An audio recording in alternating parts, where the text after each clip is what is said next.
Alhamdulillahilladzi khalaqal anam wa qaddara arzaqahum min fadlihi wa bayyinal halala wal haram wa ashhadu an la ilaha illallah wahdahu la syarika lah al-malikul quddusus salam wa ashhadu anna sayyidana wa nabiyyana wa habibana Muhammadan abduhu wa rasuluh al-mukhtassu bimazidil ikram.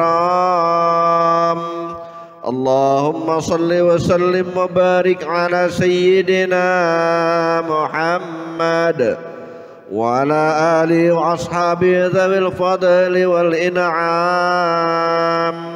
Amma ba'd, fa ya ibadallah, أوصيكم وإياي بتقوى الله فقد فاز المتقون. فقال تعالى في كتابه القرآن الكريم: أعوذ بالله من الشيطان الرجيم. بسم الله الرحمن الرحيم. يا أيها الذين آمنوا اتقوا الله حق تقاته ولا تموتن إلا وأنتم مسلمون. Ma'asyiral muslimin rahimakumullah, jamaah salat Jumat yang insyaallah sama-sama diampuni dan diridhai Allah Subhanahu wa taala.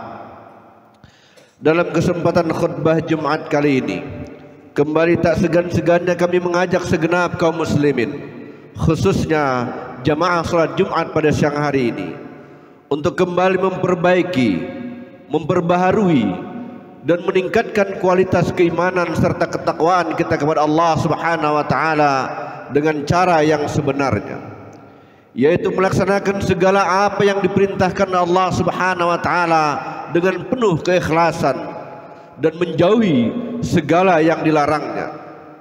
Semoga dengan cara demikian kita semua ditakdirkan oleh Allah Subhanahu wa taala menjadi hamba-hambanya yang ibadur rahman, hamba-hambanya yang dikasihi dan dicintainya. Salawat beserta salam semoga senantiasa tidak pernah kering dari lisan kita untuk kita sampaikan kehariban baginda Rasul Muhammad sallallahu alaihi wasallam, dan semoga di akhirat nanti beliau berkenan memberikan syafaatnya untuk kita semua bersama-sama di dalam surga Firdaus. Amin ya rabbal alamin. Ma'asyiral muslimin rahimakumullah, jamaah salat Jumat yang insyaallah hubbu ilallah wa hubbu ila Rasulillah sallallahu alaihi wasallam. Hari ini kita telah berada di bulan kelahiran baginda Rasul sallallahu alaihi wasallam. Setiap hari di bulan ini kita selalu mendengarkan ceramah-ceramah agama dan segala macam cerita tentang kelebihan serta keutamaan baginda Rasulullah sallallahu alaihi wasallam sebagai manusia pilihan Allah yang Dia cintai dan menjadi panutan kita semua. Setiap hari pula kita mengikuti berbagai macam tausiah-tausiah tentang hari kelahiran baginda Rasul Muhammad sallallahu alaihi wasallam. Satu hal terpenting dari kelahiran baginda Rasul sallallahu alaihi wasallam adalah apa yang disabdakan oleh beliau, innamal bu'itsu liutammima makarimal akhlaq.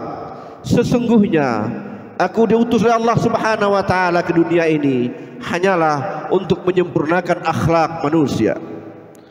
Kenapa akhlak itu begitu sangat penting dalam kehidupan kita selaku hamba Allah Subhanahu wa taala ini? Kehidupan manusia tanpa akhlak tentu tidak ada akan artinya bagi masyarakat atau manusia lainnya. Bila sebuah manusia telah rusak akhlaknya, maka kemungkaran dan kemaksiatan akan merajalela dan tumbuh subur dalam masyarakat kita.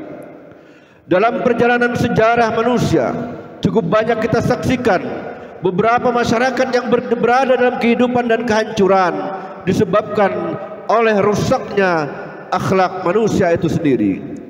Saat ini kerusakan dan kehancuran akhlak manusia semakin kronis dan merajalela, seperti terbongkarnya berbagai kasus-kasus kejahatan, pelecehan seksual, penyalahgunaan wewenang dan lain-lain.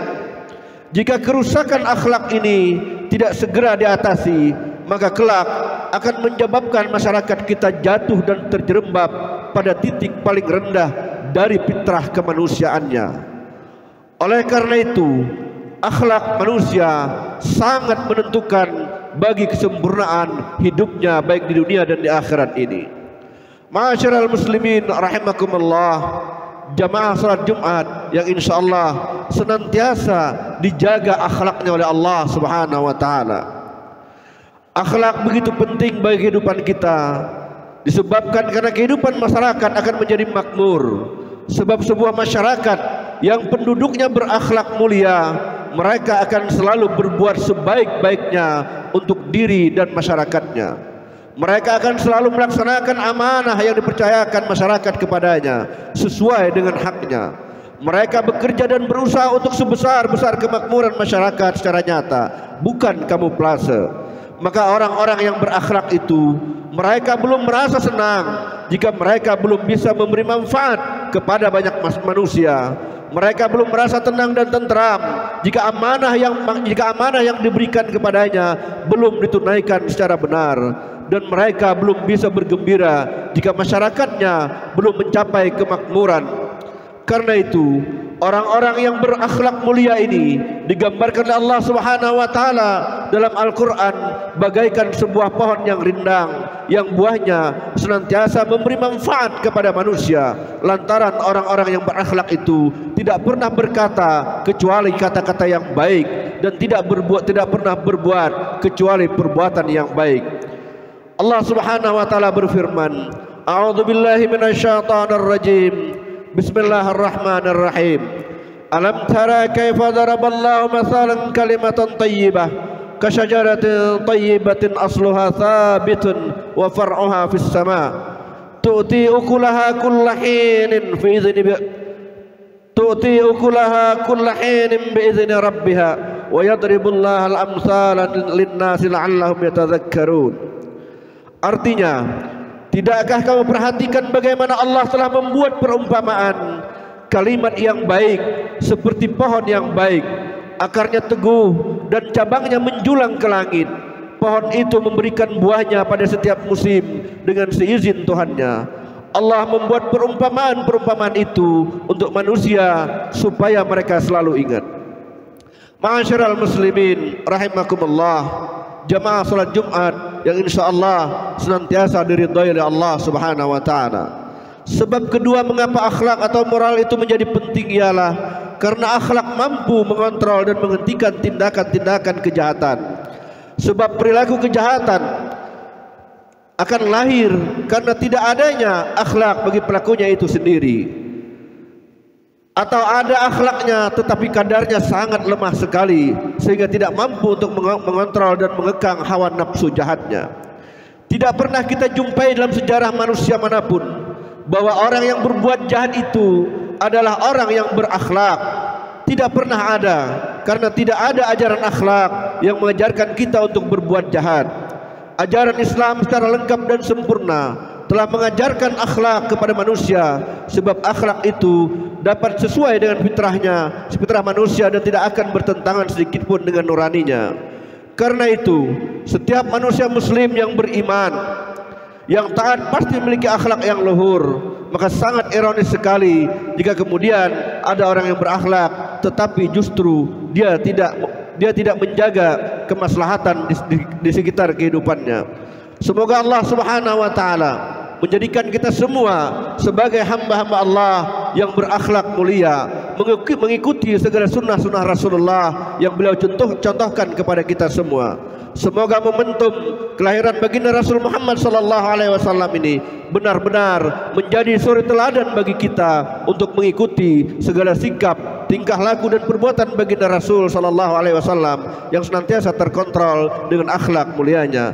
Mudah-mudahan Allah Subhanahu wa taala memasukkan kita semuanya di akhirat kelak dalam surga yang sama, berkumpul bersama baginda Rasul Muhammad sallallahu alaihi wasallam. Amin ya rabbal alamin. Barakallahu li wa lakum fil Qur'anil azim wa nafa'ani wa iyyakum bima fihi minal ayati wa dzikril hakim. Aqulu qawli hadza astaghfirullah li wa lakum wa li sairil mu'minina wal mu'minat wal muslimina wal muslimat innahu wal ghafurur rahim. Allahumma salli wa sallim wa zid wa an'im wa tafaddal wa barik bijalalika wa kamalika ala ashrafi ibadik sayyidina wa maulana Muhammad wa an kulli sahabati rasulillahi ajma'in.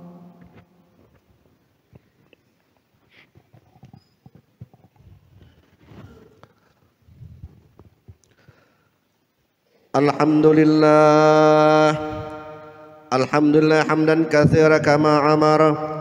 Asyhadu an la ilaha illallah wahdahu la syarika lah irghaman liman jahada bihi wa kafara. Wa asyhadu anna sayyidana wa nabiyyana wa habibana Muhammadan abduhu wa rasuluh sayyidul khalaiqi wal bashar.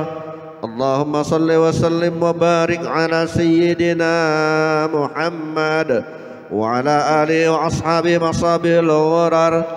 Ibadallah ittaqullaha min sima'il lagwi wa fudulil khabar wantahu amma nahakum anhu wa hadar wa'lamu anna Allah ta'ala amarakum bi amrin bada bi nafsihi wa thanna bi malaikatihi al-musabbahati bi qudsihi faqala ta'ala inna Allah wa malaikatahu yusalluna 'alan nabi يا أيها الذين آمنوا صلوا عليه وسلموا تسليما.